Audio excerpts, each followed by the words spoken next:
Hi, we're at UK Stroke Forum. I'm Claire Farrington-Douglas. I'm the Director of Services and Clinical Lead at Headway East London, soon to be Headway London. And my background is I'm a speech and language therapist, and I've worked with acquired brain injury for 25 years. So my name's Leanne Cater. I am an occupational therapist, and I also work at Headway East London. I have kind of, in previous roles, worked throughout kind of the stroke pathway from hyperacute units all the way through to community rehabilitation. So it's given a good insight into how the stroke pathway works and how to optimise rehab outcomes for our clients. I want to say a little bit about Headway East London. We're a lovely service based in Haggerston in Hackney, and we run a day service and an evening service for people with brain injury to come along to, and they can be there long-term post-brain injury. At the day service, there's the amazing kitchen where people cook and eat together, there's the art studio, and there's music and activities throughout the day.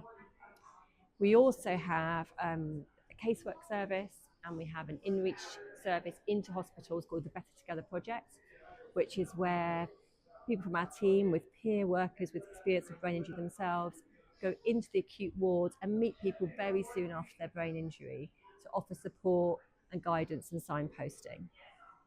We also have a community support work service where people go and work within people's homes to support them to be more independent in their everyday lives. And we have a private therapy service which is integrated within the Headway community, and we work collaboratively together to work on people's goals. So myself and Leanne, and there's also psychology, physiotherapy, and psychotherapy as part of that team. And our presentation today at the Stroke Forum was all about collaborative working with people with cognitive communication post-stroke and thinking about particularly vocational goals. I think what can be challenging with cognitive communication is that people can either present with quite impoverished communication, so poor initiation, poor elaboration in conversation, not saying very much at all, to the other extreme where people are quite verbose and tangential and don't know when to talk and when to listen. There's also CCD can affect the filter, and so socializing can be much more challenging when someone presents with CCD. I think what's really challenging across the pathway is that some of these difficulties are quite subtle, particularly in a ward-based environment or in a quiet clinical space. And you won't really see some of these changes until somebody's back into their life, socializing, thinking about work, thinking about relationships. The other thing is that I think that people don't have very much time for their assessments, and these are people that can often talk and they can order their food and they can say what their needs are in terms of the therapy or the rehabilitation they're having, but it might be having quite a big impact on those kind of social communications with family, friends, and work colleagues. I think the first thing is understanding an occupational profile. So that's the kind of the skills of the person and in relation to their job, but also the job demands. So what cognitively do they need to be able to do? What are the specific tasks that they need to complete within their role? And that's kind of the first step. So looking broadly at their skills, but also their kind of job demands. So I think it's important to understand what the cognitive and the communication challenges are, and a large part of our talk today was actually looking at cognitive fatigue and the impact that has overall on someone's kind of communication and cognition.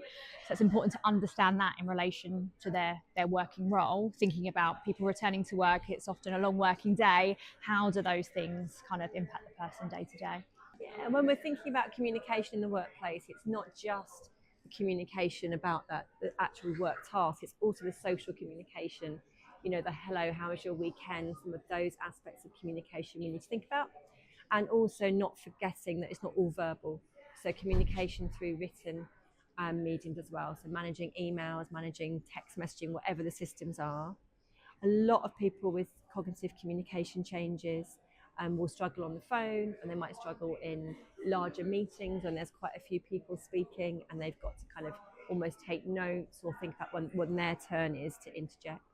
One of the things that I'll often do with people is try and mock up a sort of work scenario. If we can't get actually into the workplace, actually do something within our rehab setting where we're firing off emails, we're making phone calls, we're setting up the environment to be a little bit like it is at work, so people have a sense of some of those demands before they then trial being back in the workplace.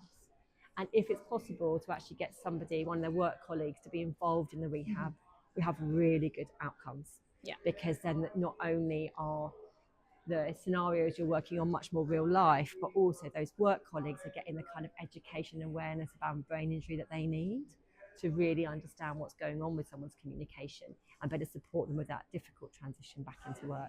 As soon as someone's admitted to the stroke unit, we need to understand actually from that information gathering, what is their job, what is their role, is it full-time, is it part-time, what are the different components in relation to that job, because it helps us understand actually what are the challenges that person's going to have, and do they need to be referred on to a vocational rehab service, do they need to go to inpatient rehabilitation to really extend that pathway, considering their job kind of needs.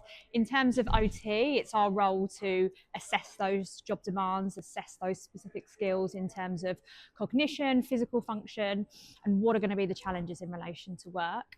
A large part of kind of OT input perhaps is going to come just before that person returns to work. And I think sometimes this can be missed, looking at actually a phased return. So sometimes if OTs aren't involved in this process, the employer goes, okay, we're going to do a 2-week return to work, but actually that's not long enough to really understand those challenges or the difficulties someone's going to have in terms of their symptoms. So a key thing is fatigue. So actually if someone's starting off on half a day, then increasing their hours, actually over a 2-week period, you're not going to kind of understand what the challenges are. So it's about how do we set a really clear plan, which is over months, to allow kind of adapting either strategies for that person to manage or giving that additional education to the workplace on how to support them.